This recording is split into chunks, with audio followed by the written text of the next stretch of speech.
This is 10 Questions. I'm Andy Johnson.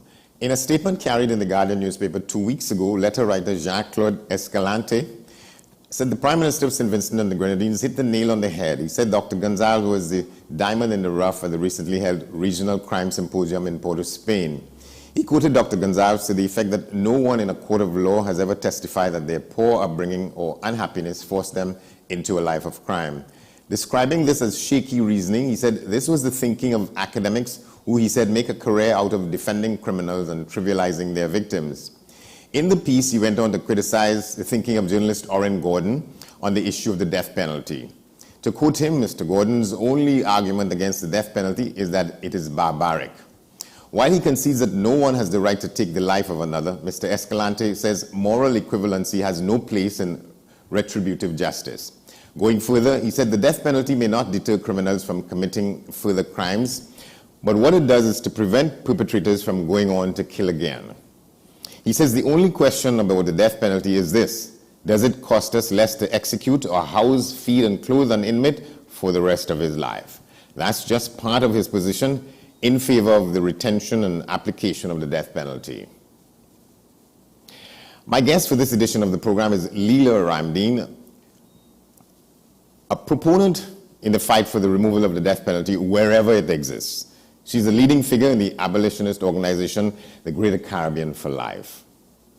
Good to have you. Good to be here, Andy. Thanks for having me. All right, let's talk about, let me ask you generally too, what do you make of this position taken by Mr. Escalante?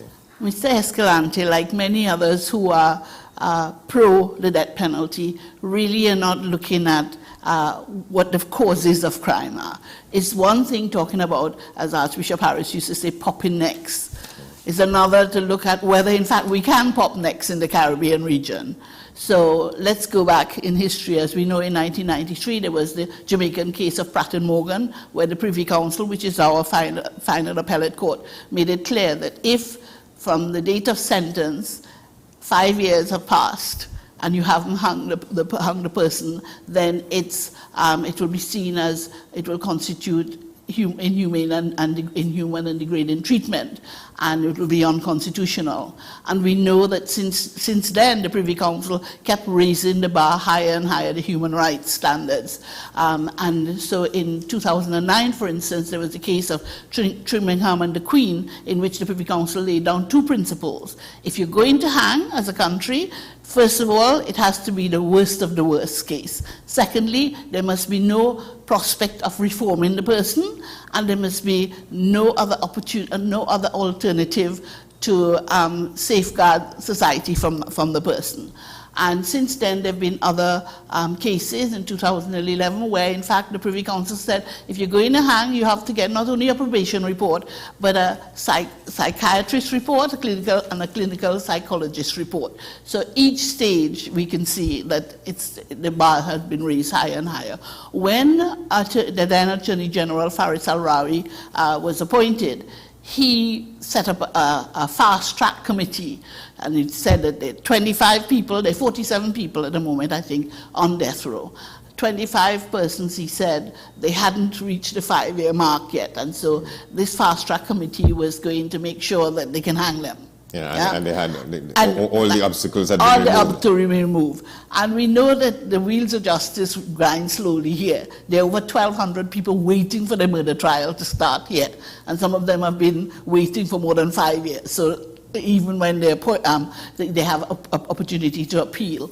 So that was 2018. Honorable Faris Al-Rawi set up the committee. Nothing happened because it takes more than 5 years. So do you think we paid enough attention to that, because that was his pronouncement coming into government? Yes, it was all hot and sweaty. Yeah, we're going to hang them because these 25 people that he identified, we're going to make sure that we deal with all the appeals processes.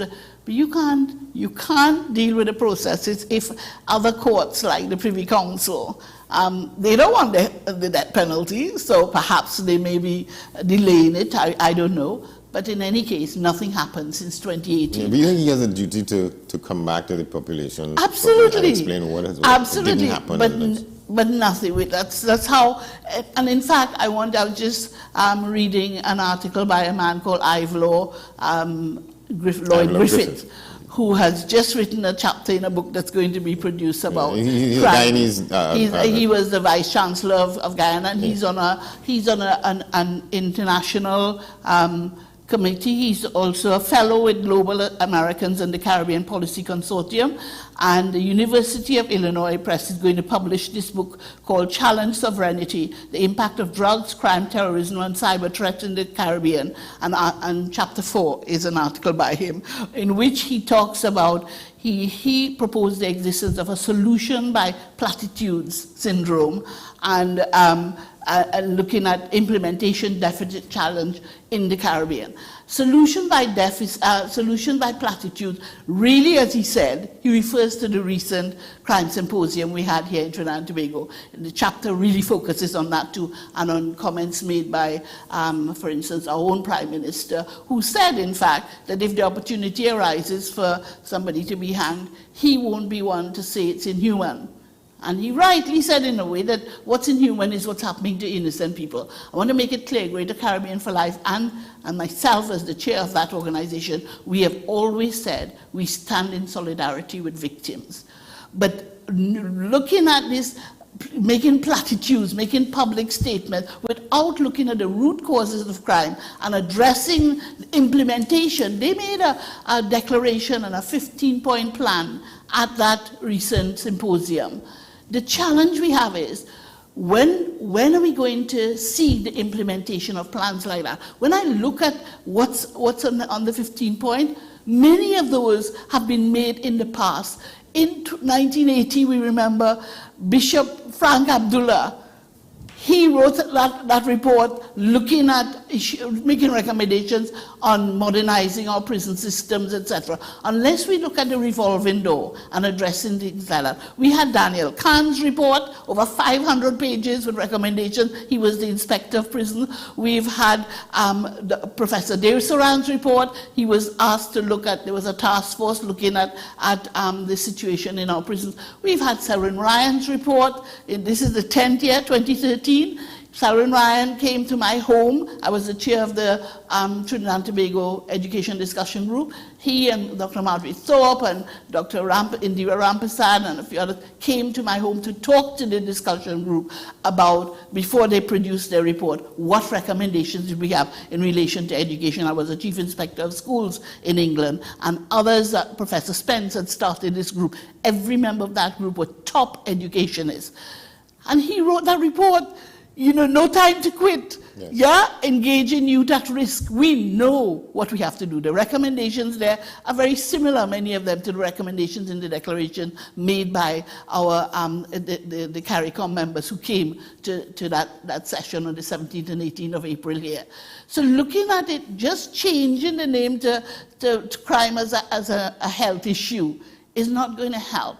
As Professor Griffith said, we have to stop just giving platitudes to the society. At that symposium, not only did our own Prime Minister support the death penalty, he said he doesn't care about whether it's a deterrent or not. He sees it as a punishment.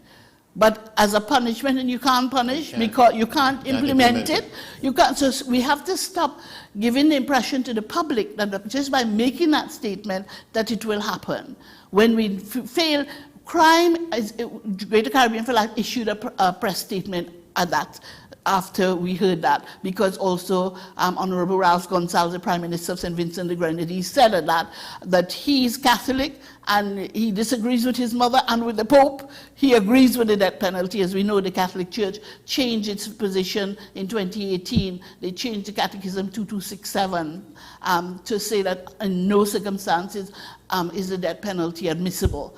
And of course, to say that as a Catholic, and to go against the Pope, well, that's his individual view.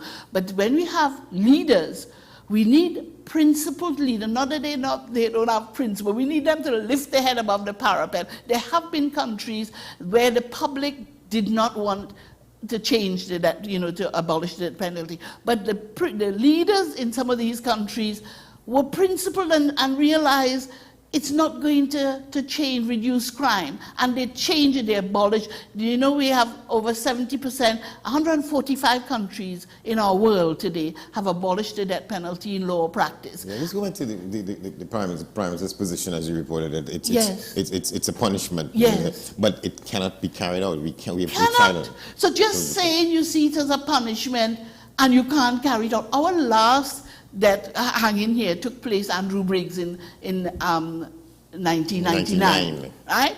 The last hanging... After the 9, yes, Joel Chady gang. After Joel Chady and his gang of 9 were hanged. But the last hanging in our region is 2008, Charles Laplace in St. Vincent Kitts and Nevis.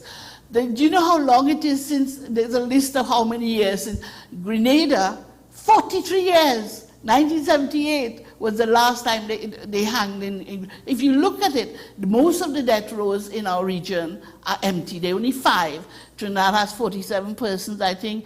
Guyana has 27. St. Vincent and the Grenadines has 1. Grenada has 1. Barbados has 6. All the other death rows are empty. So just to say to people that you see it as a punishment when you know you can't hang is a bit disingenuous. I'm not being disrespectful. I'm just saying, let's look at... Because those are the facts. That's those the are the reality. facts. And what Professor Griffiths and others are saying is, let's look at the real causes. The real causes, we have for 4 years, I sat on the Police Service Commission, and I saw the deficiencies in the Police Service Commission, where you have so many people turning up in court for the cases, but the police who have to prosecute don't turn up, and eventually the magistrates throw out the case. There's no justice in that. We know from reports, even by people like Griffith, that the police service, there are major deficiencies. One of the letters to the editor by a fellow today, is it today? Vel Lewis, he was a permanent secretary in the Ministry of National Security, and he rightly says, you have to look at systems, structures and processes in the police service. If they're not working, having 6,500 police and SRPs, etc., the number is not the issue.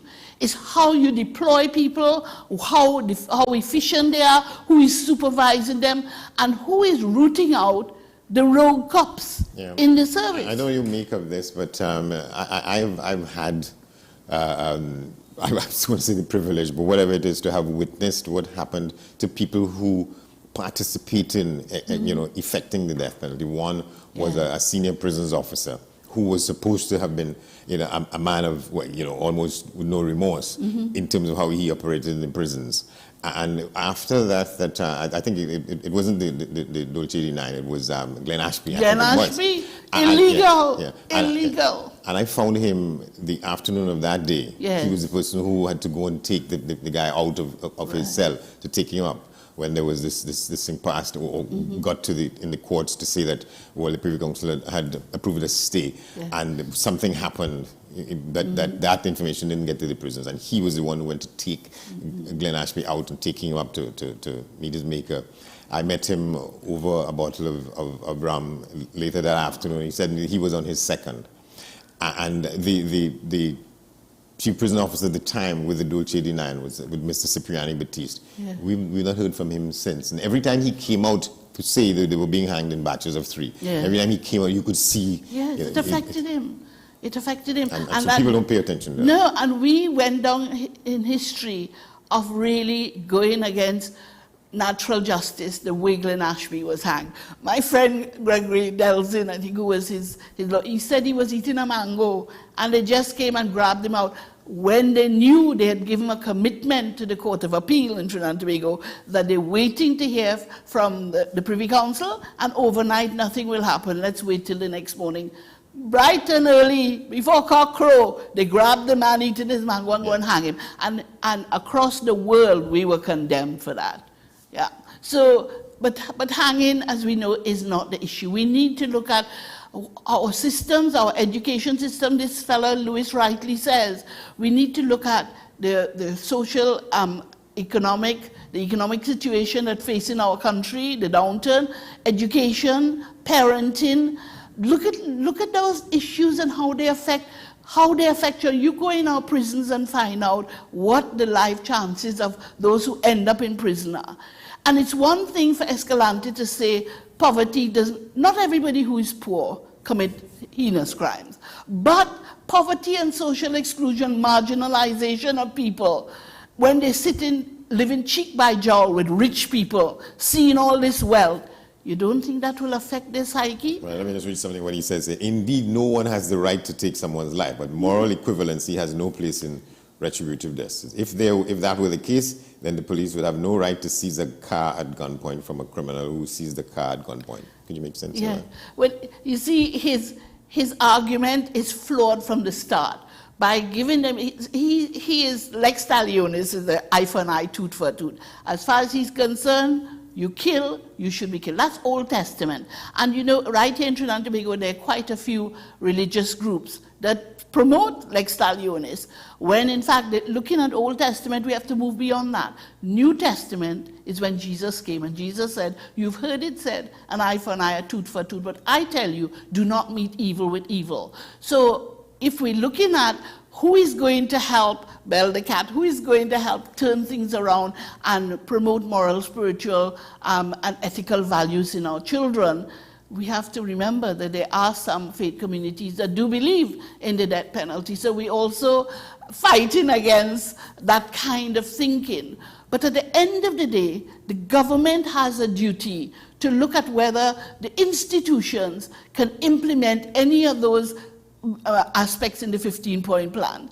Can they implement it? Are they up to par? Do they have the resources they need? But not only the resources, is anybody supervising them? When I looked at the fact that many of these police who were, doing wrong things, were working in America, coming back, for years, and nothing happened. But the worst thing is not turning up to prosecute it, and the bribery and corruption. But bribery and corruption at the top of our society too.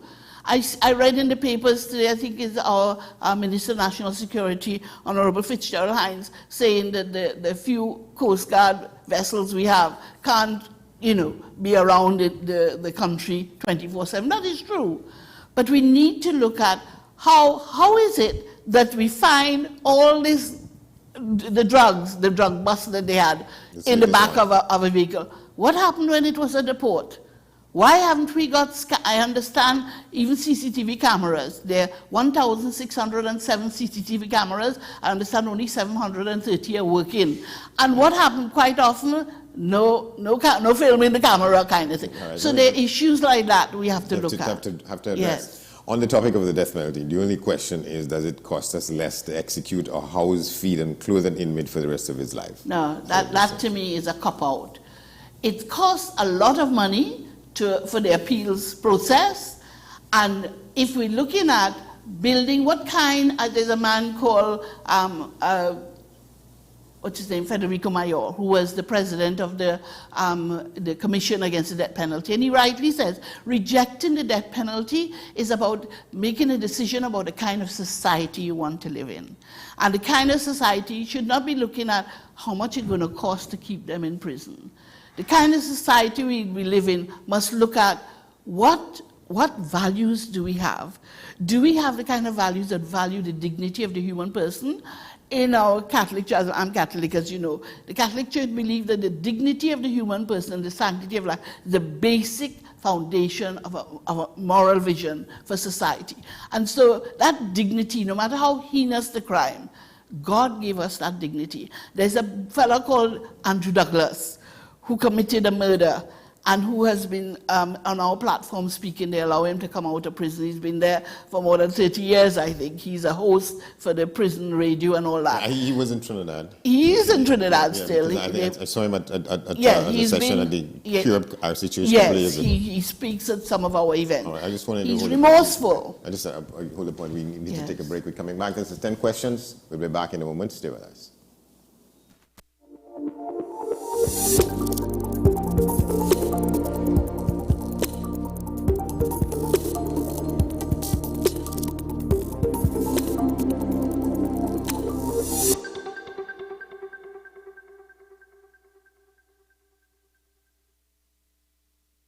The back best laptops and tablets are at dbesttoys.com. Get a Gateway 14.1-inch Ultra Slim notebook or an HP 14-inch laptop at the best prices in TNT. Get the Fire 7 tablet for $474. You can also shop the latest Amazon Fire Sticks. Call now at 32-DBEST to order or visit us in-store at Forces Flagship Mac Bean.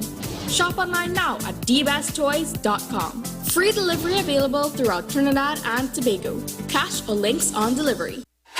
FanZone, your reliable, authentic supplier, has just gotten better. You can now visit our website www.fanzonett.com for your authentic wear and collectibles. The only place where you can use both your Visa debit and credit cards. Visit our website fanzonett.com to make your purchase today. Take some time for yourself or spend some time with the family at Sandy Point Village Hotel. Enjoy our various studio and suite apartments, self-contained with their own kitchenettes and Wi-Fi. We also have our famous 100-foot swimming pool and our beachfront restaurant, the Steak and Lobster Grill. And our location in Crown Point puts us near the center of activity from the nylon pool to the local nightlife. Call us and make your reservations at 639-8533, 389-2378 or email us at sandypointvillagehotel@gmail.com. North Coast Jazz and Heritage Festival. North Coast Jazz and Heritage Festival begins on Friday, May 26th with Movie Night. 7 p.m. Festival Grounds, Blashy Shares. This year features the local hit movie, Hero, directed by Francis Solomon. Come see the story of local justice, Ulrich Cross. Join us at North Coast Jazz Family Night. May 26th, 7 p.m. Bring your cooler, bring your blanket, bring your family. North Coast Jazz. Born here, played here. North Coast Jazz is sponsored by the Ministry of Tourism, Culture and the Arts, Visit Trinidad, and the National Lotteries Control Board.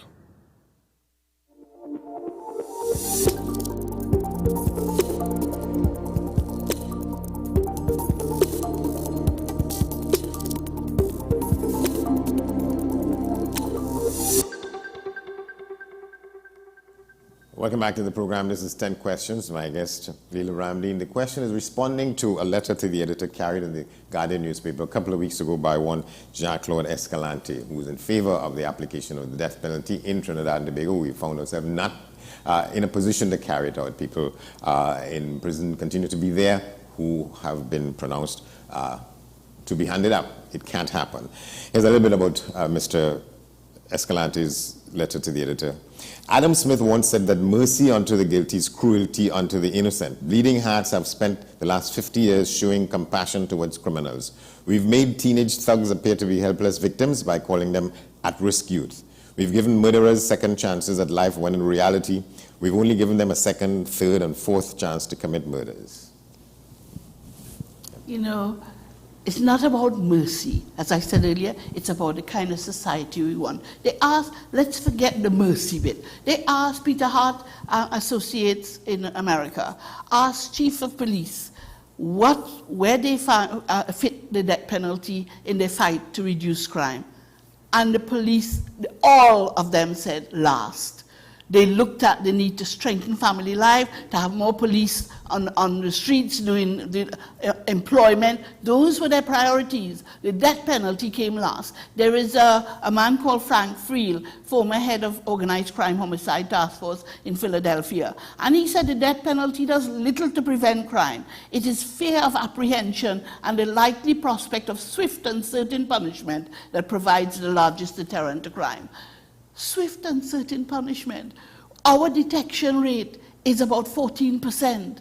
Where's the 86% of the people? Then we're not catching them. We have to catch them first before you even think about hanging them. And we need to look at things like Mala Dukaran, who is an economist. She said a few years ago that the UNDP, in their 2012 report, the 2012 report looked at human development and the shift to better systems of security. And they looked at 7 countries, including Trinidad and Tobago. And they said that we need to get a better balance between law enforcement and prevention, with an emphasis on prevention, looking at youth at risk. Whether you doesn't want to talk about, there are youth at risk. And the UNDP report, Mala Dukaran read that, and she said what the UN actually said, the World Bank, I think it was, said that Trinidad and Tobago spent only 15 cents in the dollar on prevention. And if that UNDP report says we have to spend more on prevention, what are we doing? It's no use waiting for them to commit the crime. What are we doing to prevent them from going down that slippery slope? So that is why I agree with Griffith that we have to stop, solutions by platitudes, stop making these wonderful statements at events like that symposium when we know we're not good at implementation, supervision of those who should be accountable to the nation for the positions they hold. Those are things we need to look at. And how are we looking after our vulnerable youth? Our education system, we know that the former president, so many people in the past have talked about overhauling the education system. That's one of the top priorities in the 15-point plan that the leaders of CARICOM made recently. Education. What do you think will happen if any administration, any leading figures in any administration in Trinidad and Tobago says, let's have a discussion about this, let's face it frontally and aggressively? I really believe that now that it's good that they had this CARICOM session, because it gives the public some ideas to where we are. What do our leaders think will help us? And in my view, popping necks is not the answer. So that now that we've had that with the leaders, my view is it should be opened up. Let's have a dialogue. Let's start a dialogue between the government in our region with the population. Let's work collaboratively. There's so many lay people and people from different professions who have ideas. And I must say, I was a bit disappointed that the business community came out also before and after the symposium calling for for the resumption of hanging. They're educated people, they should know that we can't hang. They should know that that is not the answer. So I'm saying, let's have the dialogue. I would love to have the dialogue with the business community and others who should be helping, who should have young people, giving them internship, giving them opportunities to better themselves, to lift themselves up. Martin Luther King said, we have a duty to lift our brothers and sisters who are bruised and battered to a higher, more noble place. We ain't doing that. And in some cases, we're sort of playing fast and loose with our attachment to the Privy Council, because in one case we say, we're looking to them for guidance, and in another's we're putting in this. But we need to remember, a lot of people thought that the CCJ, the Caribbean Court of Justice, would have been a hanging court. We've seen it's not true. So Dennis Byron, who was the former president of the CCJ, is now an advisor to my organization, Greater Caribbean for Life. And he said in 2018, when he struck down the mandatory death penalty in Barbados, he said, laws should not be calcified to reflect colonial times. Trinidad and Tobago today remains the only country in our region that has the mandatory death penalty. You know what? The recent case of J. Chandler in me said, the Privy Council said, their hands are tied because the savings clause, before we became independent, the saving clause saved the mandatory death penalty. So we human beings, we could change, we could remove the savings clause, and so it remained constitutional. When asked, why can't we change the saving clause, the Constitution, to remove the saving clause, to remove the mandatory death penalty? Former Attorney General Faris Al-Rari said, I think there are about 9 other laws that would be affected. So what? Let's change those two. There is no harm in changing laws to become a better society. The mandatory death penalty, you know what? A lot of people, there's a woman called Florence Simangala Trini who works at Oxford University with Professor Roger Hood, who passed away. And they did a study finding out when people asked in Trinidad and Tobago first whether they want the mandatory death penalty, they say yes. When they were told that the mandatory death penalty in a case before court, the judge cannot take into account any mitigating circumstances. Section 6, you shall be hanged. No mitigating. When they found that was the situation, the number of people who wanted the mandatory death penalty reduced dramatically. So let's have the dialogue. All right.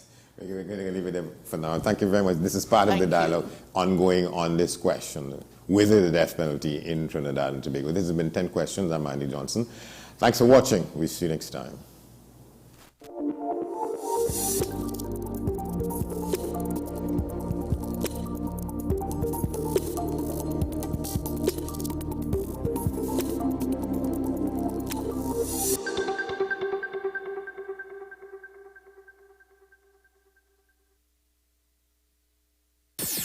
WESN